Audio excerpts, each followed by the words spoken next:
हमारो नाम रामलाल राणा हो। घर चाहिँ गुदाबी नगरपालिका 9 शेरी गाउँ हो। म नेपाली कांग्रेसको उम्मेदवार वडा अध्यक्षको। अहिले तपाईँ यो चुनावी प्रतिस्पर्धामा हुनुहुन्छ हैन?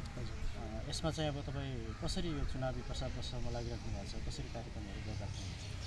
यो भन्दा पनि मैले चुनावी प्रचार भन्दा पनि आफ्नो कार्यकर्ताको उत्साहले गर्दा, किनभने टोल टोलमा मेरो कार्यकर्ताले रामलाल राणाले यो ठाउँमा नेपाली कांग्रेसबाट टिकट पाए भने 100% हामी जिताउँछौँ भनेर उहाँलाई नै टिकट हुन्छ भने र हामी टोल टोलमा लाग्छौँ। टोल टोलमा म पनि गएको छु र उहाँ स्वयं आफै लागेर मलाई उत्साह जगाउँछन् कि फलाना ठाउँमा अलिकता तपाईँ आइदिनुहोस्, फलानासँग सम्पर्क गरिदिनुहोस्। मैले अनि आफ्नो घरबाट निक्लेर तुरन्तै त्यो ठाउँमा पुग्छु र त्यो प्रचार मतलब टोल कमिटीमा आफ्नो कुरा राख्छु। मैले विगतको चुनावमा 74 को चुनावमा 65 भोटले भोगेको थिएँ, तर त्यसको भन्दा यसपालि मेरो बडा राम्रो उत्साह र कार्यकर्ता मलाई एकदम हातमा हात काँधमा काँध मिलाएर अगाडि बढ्दैछ। यसअघि तपाईँको यो वडामा चाहिँ एमालेबाट प्रतिनिधि छ हैन, वडा अध्यक्षमा हुनुहुन्थ्यो, उहाँको कार्यकालमा चाहिँ के कमजोरी पाउनुभयो र तपाईँले अहिले चाहिँ दोस्रो आफू पराजय भएर पनि दोस्रो टिकट लडिराख्नु? उहाँले किन भनेको मतलब अब तपाईँ यो लोकतन्त्रमा 5 वर्ष बितिसके आइसकेपछि 81औं शताब्दी भइसकेपछि तपाईँ मेरो वडामा शेरी गाउँमा जानुस्, तपाईँ धुलो खाएर धुलो बाहेक केही छैन त्यो ठाउँमा। अहिले पनि पानी अहिले भर्खरैको पानी परेको थियो, अहिले पनि तपाईँको गाडी पनि छिर्न बाटो अप्ठ्यारो पर्छ। त्यहाँ विकासको नाममा त्यो यहाँको पहिलाको वडा अध्यक्ष लानु चौधरीजीले कतै जिरोमा विकासतिर केही न केही उसले के एउटा गर्यो। घर घर गएर कसैलाई मोटर दिएछ, कसैलाई होम पाइप फालेछ, आज म कम्मल बाँडिदिन्छु, आज म तँलाई फलानु कार्यक्रममा यो दिदिन्छु। त्यो मात्रै तर सामाजिक विकासको कार्यक्रम गर्दाखेरि तपाईँ मैले विश्वास गर्नुहोस्, तपाईँ जानुस्। अहिले हेर्नुहोस् मेरो वडामा मेरो गाउँमा गएर शेरी मुडकट्टी गएर बाटोमा अहिले पनि हिँडो छ, कुनै बाटो बनाउने कुनै एक कदम पनि भए छैन। त्यसकारण मैले मेरो कार्यकर्ताले भन्यो, मैले त्यो पनि भनेको थियो, सायद तपाईँसँग एउटा भन्न म बिर्सेको छु। मैले यो कार्यकालमा आफू त्यसमा उम्मेदवारी लिन्छु भने सोच बनाएकै थिएन, तर कार्यकर्ताले अब मूल्याङ्कन हुन्छ नि। कार्यकर्ता गाउँमा मतलब अब आउँदै गर्दा चुनावमा को टिकट पाएपछि मतलब हामी विजय गराउन सक्छौँ। तर त्यस कारणले कार्यकर्ता आफै मैले आफ्नो नाम पनि टिपोट गरेको थिएन, म त्यो मिटिङमा पनि वडा कार्य समितिको मिटिङमा गएको थिएन, तर कार्यकर्ताले मेरो नाम आफै निवेदन लेखेर लौ रामलालजी तपाईँले लडिदिनुपर्छ, तपाईँ नै मतलब यसको अब यसपालिको पक्कै नै जित हासिल गराउन सक्छौँ भनेर मलाई लाग्यो। र उहाँले राम्रो काम गरे हुन्थ्यो, म उहाँलाई बधाई पनि दिन्थ्यो गएको चुनावको वडा अध्यक्षलाई।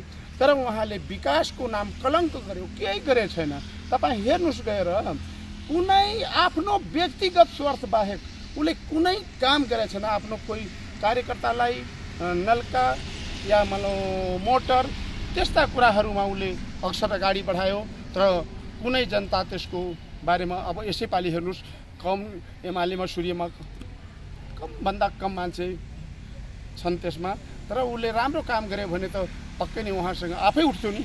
राम्रो दुईचोटि लड्न पाउँछ भने उसले आफै उठ्थ्यो नि, किन अर्कालाई दियो। मैले राम्रो काम गरेको छु, एकचोटि मलाई अझ दिनुहोस्। जस्तै हाम्रो उपमहानगरपालिकाको मेयर साहबले भने मैले राम्रो काम गर्दा गर्दै अलिकता केही काम बाँकी छ भने मैले एकपटक फेरि पाऊँ भनेर मागेछ भने पार्टीले पनि टिकट दिएछ, त्यो राम्रो हो नि। उहाँले पनि त्यो सम्बन्धमा माग्न सक्थ्यो पार्टीसँग कि मतलब मलाई टिकट दिनुहोस्, म जित्छु, तर उहाँले त्यो भन्न सकेन, किनकि उहाँलाई थाहा थियो कि मैले जनताको माझमा जान्छु भने मैले जनताको के उत्तर दिन्छु, जनतासँग के भन्छु, त्यो पनि उम्मेदवारलाई त्यो डर हुन्छ नि। त्यस कारणले मेरो कार्यकर्ता मलाई अगाडि बढाएर यो ठाउँमा पुर्याछन्, तर मलाई लाग्छ म निश्चित जितमा छु। तपाईँ कार्यकर्तामा चाहिँ लोकप्रिय छु होइन, तपाईँले दाबी नगर्दा पनि तपाईँले टिकट पाउनुभयो, तर जनताको घर दैलोमा जानुभयो होला, जनताबाट चाहिँ कस्तो प्रतिक्रिया पाउनुभयो, जित्ने जस्तो के आधार पाउनुभयो?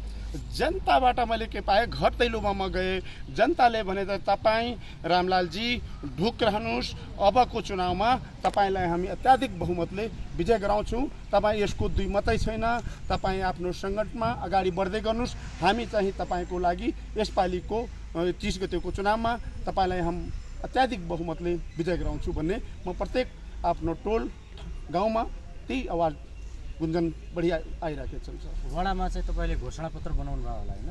बनाएको छु। घोषणापत्रमा चाहिँ के कुराहरू राख्नु भएको छ त्यसको संक्षेपमा भन्नु। म सर्वप्रथम त मैले यो वडाको निस्वार्थ भावनामा कुनै सेवा सुविधा लिनेवाला छैन। तपाईँ मेरो घोषणापत्र पढ्नुभयो होला सायद।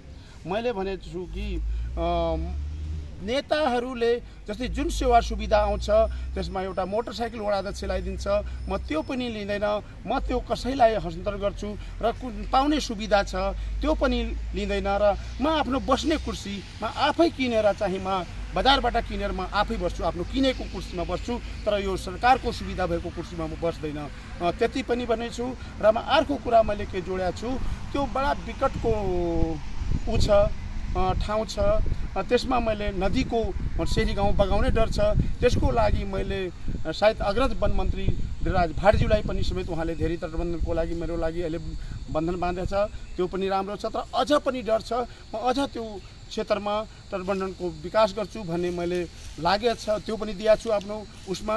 र अर्को कुरा मैले के भनेको छु कि कृषिको कुरा कुनै सुन्दैन, मतलब कृषि त्यो ठाउँमा मोटर हुँदैन। कृषि सबभन्दा मूल्य कृषि जनता नभएपछि मतलब कृषि नभएपछि जनता हुँदैन, जनता नभए कृषि मतलब उहाँ कृषिको कुरा जनताको मल खाद समयमा पुग्दैन, त्यो म समयमा पुर्याउँछु भनेर म उहाँसँग आफ्ना जनतासँग भनेको छु। र अर्को कुरा मैले शिक्षा स्वास्थ्यतिर म एकदम प्रबल साथ ध्यान दिनेछु भन्ने म आफ्नो घोषणापत्रमा राखेको छु र संसदमा तपाईँसँग यति भन्न गइराखेको छु। धेरै घोषणापत्रमा धेरै गरेको छु मैले। जस्तै झुलङ्गे पुल अधुरो छ, यो वडा अध्यक्षको बाँकी कार्यक्रम कामकाज त्यस्तै लथालिङ छ, त्यसलाई म सम्पूर्ण भरपूरले आफ्नो पूर्ण गर्छु भन्ने मलाई आशा छ र म गर्छु। त्यो कुरा जनतासँग मैले कटिबद्ध बनाएको छु। यदि मैले गर्न सकेन भने म तपाईँलाई बिचैमा राजीनामा दिन तयार छु। त्यस कारणले जनता मेरो उत्साहका साथ मेरो पछाडि लागेका छन्। म पक्कै जितको हासिलमा छु।